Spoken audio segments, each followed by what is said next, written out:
Just saw one of the most aggravating and insane things I've seen in a while. And aggravating and insane are some of my interests, you know. But Islam is a religion of peace. The debate for or against by Intelligence Squared, and it had people who are respecting. They're like Ayn Hirsi Ali, and I got like a half hour in, and they weren't ever talking about it. They were saying, well, the context of this and how people interpret it, and uh, we can say this: the Quran, uh, and I'm not going to go, oh, but you know all the people who I love and care about. Uh, the Quran has peaceful passages in it, and you your religion and me mine, the idea, which is not allowed to be followed if you're a Muslim. Not allowed. It's forbidden because the abrogating verses. The fact that the armies of Islam poured out and spread Islam by the sword. Uh, the Byzantine Empire, which was Christian, and the Persian Empire, which was Zoroastrian, and Iraq, which was Christian and Jewish. All of those subjugated by the sword. Abu Bakr, Hazrat Umar, Uthman, Ali, the leaders, right after Muhammad, spreading Islam by the sword. Islamic rule, maybe conversion, there was no compulsion, at least, well, for Arabia, there absolutely was. You had to either convert, get out, or die. At one point, Muhammad says, it's beneficial for you to accept Islam. If not, I'll give you time to sell your property. Get out. You're not. I mean, there is no. There is compulsion in religion in Mecca, in Medina. You're not. You're not allowed to even be there. You're not allowed to be in Saudi Arabia if you're mushrikeen. I mean, I know, yeah. Oh, there's some Hindus in there, or whatever, but uh, the Christian and the Jew are relegated to what's called protection status of basically mafia style protection. Give us money. You're not allowed to be in armed forces. Take down the church bells. Things like this. Uh, when Islam was never spread by the sword. What were the Muslims doing? That was the command from God to spread Islamic hegemony. Uh, Within a century, the Muslims had reached all the way across uh, the this is within a century of Muhammad's death, reached all across North Africa, up into Spain, into France. None of those had Muslim populations. North Africa had no Muslim populations. Those were all Christian lands. It had gone over the Hindu Kush Mountains. No Muslims there. No, none of these places knowing Islam. The armies of Islam came first, and then you better damn well convert to Islam because you fight the enemy until uh, they submit and feel themselves subdued. And if you do any research, you read Sahih, even the works that were written by the propagandists, the Muslims, the not written by their enemies. Sahih al-Bukhari, Sahih Muslim, Ibn Abbas. You read the commentator Ibn Abbas, commentator Ibn Kathir. These authoritative things. It is Islam is to dominate the world. There is to be no polytheism. Boom, destroyed. Christians and Jews, and then later on they decided Zoroastrians may be part of the people of the book. Uh, they're not to hold any government leadership, nothing like this. This is the words of Allah. This is a very easy point. It absolutely is not a religion of peace. It's only a religion of peace, and this is even what I believe. When it establishes peace because Islam comes and nothing can challenge it without opposition. Once Islam is ruling, there is the peace. Uh, but then that's the exact same thing with communism.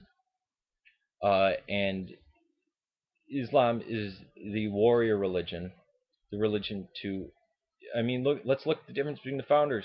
Let's take Buddhism or Buddha, Jesus, and Muhammad. Which one showed immense jealousy and anger and attacked his enemies with the sword, killed anybody who said anything bad about him, uh, picked up the sword, did not only fighting but raids, who uh, kill killed a woman's father, husband, brother, and then married her.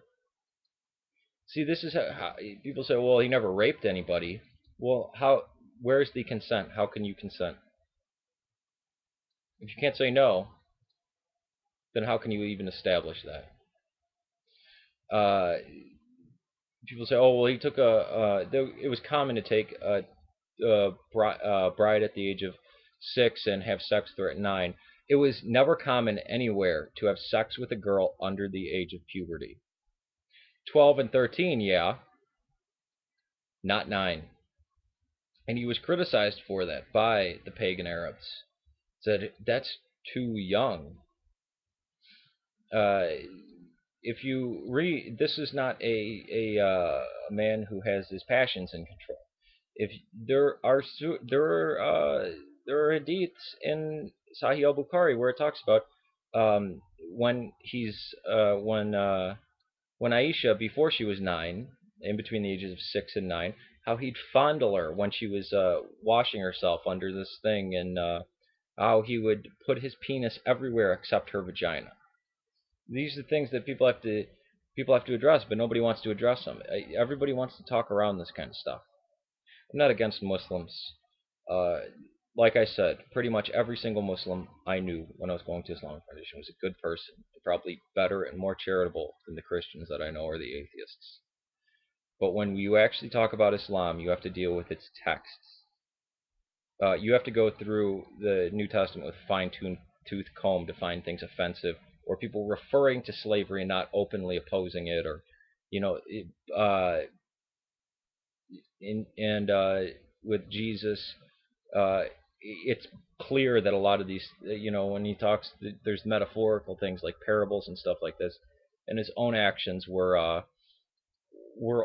violent in a few cases where he gets angry at the money changers and drives them out of the temple. He never led parties. He never personally decapitated between 400 and 600 people, which is something Muhammad did. He wanted to personally cut the heads off of his enemies. Uh, you can't find any things like this with Buddha. And even the stuff with Buddha that seems violent uh, is taken as a metaphor, and that the Buddhists aren't to reenact or recarry out. Same thing with the stuff Jesus said. Even the Old Testament with all the harsh Jewish stuff, that was just histories. This is what happened, but they're not part of the continuing command of God. That is not how it is with Islam. Uh, if you When somebody says they believe Islam is a religion of peace, either they're being deceptive or they're stupid. Those are the only two conclusions that you can draw. And I don't blame Muslims for being deceptive with that, because yeah, their culture is under attack. Maybe it's a defensive thing of but as for their religion being under attack, their religion came here, and after numerous terrorist attacks were committed in the name of Islam, people started criticizing it, and then that's the attack. But the attack isn't people being beheaded in the streets, as we see in Muslim nations, or people apologizing for rape. So this is a disgusting thing that I saw in there on Intelligence Squared. To totally not deal with it.